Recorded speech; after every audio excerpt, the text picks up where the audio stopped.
இன்றே டவுன்லோட் செய்து உங்கள் ஃபேவரட் ஷோக்களை என்ஜாய் பண்ணுங்க. இப்ப கூட உன் வீட்ல 2 கிலோ ட்ரக் இருக்கு தெரியும்ல?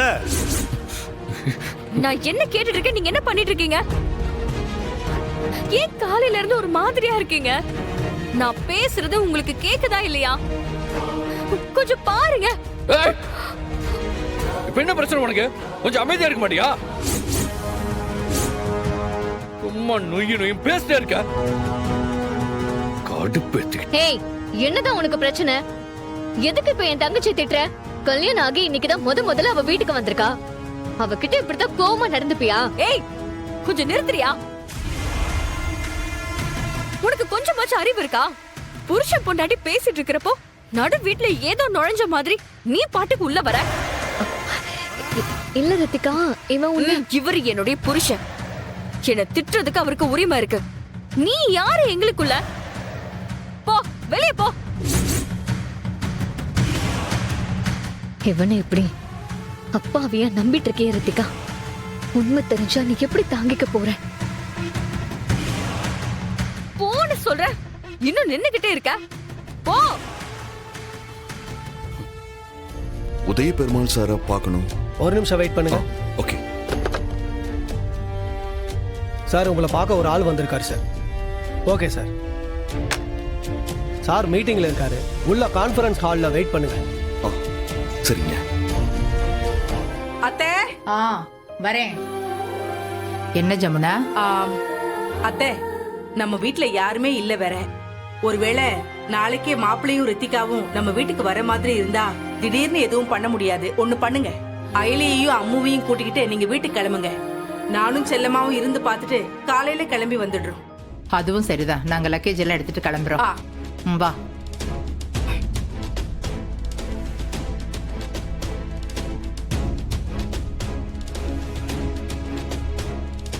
ரித்திகா, இந்த வீட்ல நீ பார்க்க வேண்டிய சவால் நிறைய இருக்கு. தெரிஞ்சோ தெரியாமலையோ அதுக்கு நானும் ஒரு காரணம் ஆயிட்டேன். என்ன மன்னிச்சிரு. ஆனா கண்டிப்பா என்னால முடிஞ்ச வரைக்கும் எந்த பிரச்சனையும் வராம பாத்துப்பேன். ரித்திகா, நாங்க போயிட்டு வரோம். பார்த்து நடந்துக்கம்மா. இதுதான் உன் வீடு. நீ என்ன செஞ்சாலும் அது இந்த குடும்பத்துக்கு கௌரவத்தை கொடுக்கறதா இருக்கணும். அதுதான் நீ பிறந்த வீட்டுக்கு வாங்கி தர மரியாதை. சரியா? பார்த்து நடந்துக்கம்மா. இங்க கிளம்புறோம். அயலி, போலாமா? பாட்டி, ஒரு நிமிஷம். இந்திராணி மேடம் கிட்டயும் ஒரு வார்த்தை சொல்லிட்டு போயிடலாம். அப்புறம் அவங்க கிட்ட எதுவும் சொல்லாம போயிட்டோன்னு நினைச்சுக்க போறாங்க. அதெல்லாம் அவங்க எதுவும் சொல்ல மாட்டாங்க. எதுவா இருந்தாலும் நாங்க பேசிக்கிறோம். நீ முதல்ல கிளம்பு. அதான் உன் சித்தியே சொல்லிட்டால. வா போலாம். அம்மோ, போலாமா? போலாம் பாட்டி. அக்கா,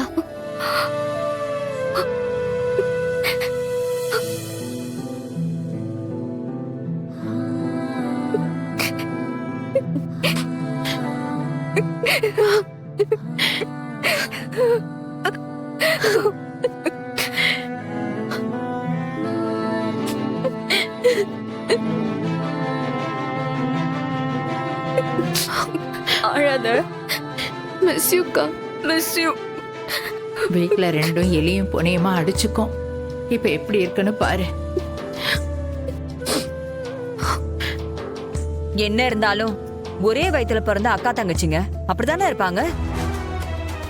எல்லாரும் அப்படி இருந்துட முடியுமா என்ன? சரி ஜமுனா, நாங்க போயிட்டு வரோம். கிளம்புறோம். என்ன போலாண்டி?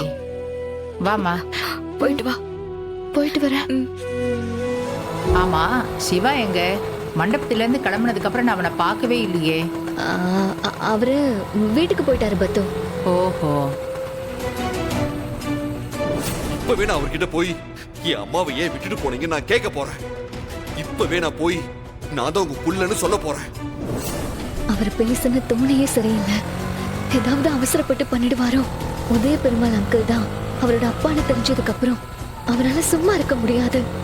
ஆனா அதே நேரம் சிவா அவசரப்படக்கூடாதுன்னு சொன்னா அவர் புரிஞ்சுக்க மாட்டேங்கிறாரே. ஏதோ ஒண்ணு உறுத்திக்கிட்டே இருக்க. அப்ப ஏதோ ஒண்ணு தப்பா நடக்க போகுது.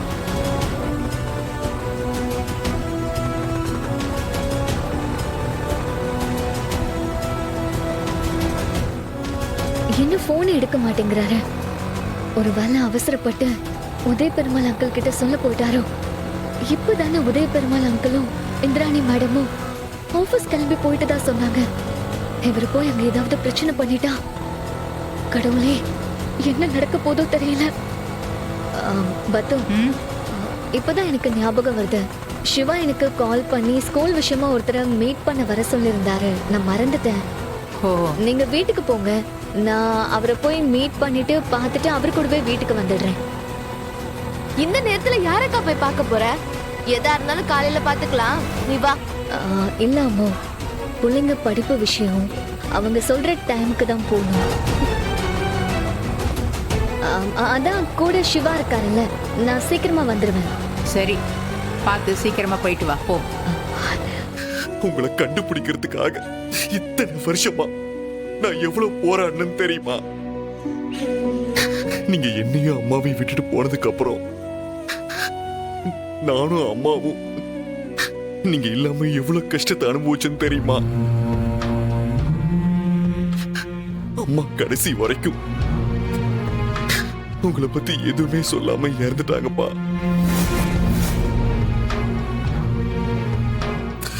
சின்ன வயசுல இருந்து அப்பா யாருன்னு தெரியாம நான் பட்ட அவமானம் கொஞ்சம் நெஞ்சம் இல்ல.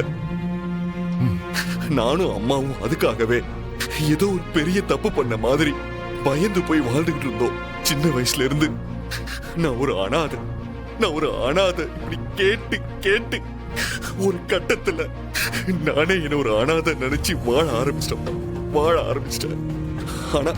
ஆனா இனிமே நான் அப்படி இருக்க வேண்டிய அவசியமே இல்ல. ஏன்னா நான் தான் உங்களை கண்டுபிடிச்சிட்டேன்லப்பா. என் அப்பா எனக்கு கிடைச்சிட்டாரு.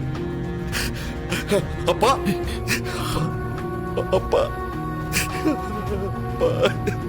அப்பா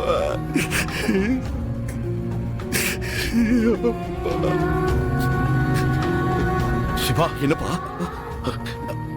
இரு, ரிலாக்ஸ்டா இரு. கொஞ்சம் கொஞ்சம் கொஞ்சம் தண்ணி குடி. தண்ணி குடி. குடி குடி குடி குடி.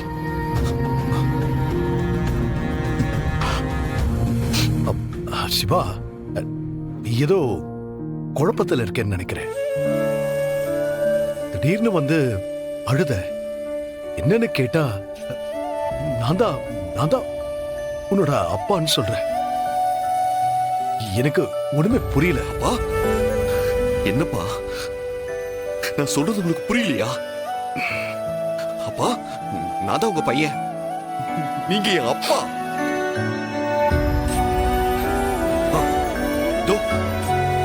இந்த மோதிரம் இதை வச்சுதான்ப்பா நான் உங்களை கண்டுபிடிச்சேன்.